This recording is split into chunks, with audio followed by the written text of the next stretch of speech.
দর্শক, পিএসএলে বল হাতে অবিশ্বাস্য বোলিং করলেন বাংলাদেশের leg spinner Rishad Hossain. Pacer জালমিসের হয়ে এদিন বল হাতে রিশাদ হোসেন মাত্র 15 রান দিয়ে নিয়েছেন 5 উইকেট। 5 উইকেট নিয়ে সবার নজর কেড়েছেন লেগ স্পিনার।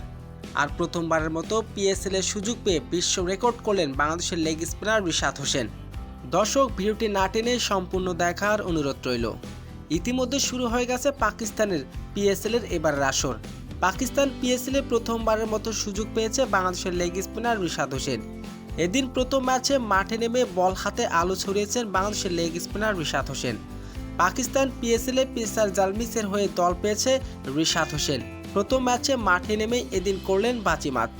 জালমিরের হয়ে এদিন মাত্র 4 ওভার বল করে 15 রান দিয়ে নিয়েছেন 5 উইকেট। আর এদিন ম্যান অব দ্য ম্যাচ হন বাংলাদেশের লেগ স্পিনার রিশাদ হোসেন।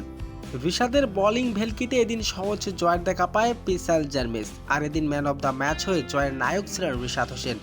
তো দর্শক, রিশাদ হোসেনের এমন পিএসএলে যদি বিধ্বংসী বোলিং করত তাহলে কেমন লাগতো আপনার? দর্শক, জানিয়ে দিন আপনার মূল্যবান মতামতটি কমেন্ট বক্সে।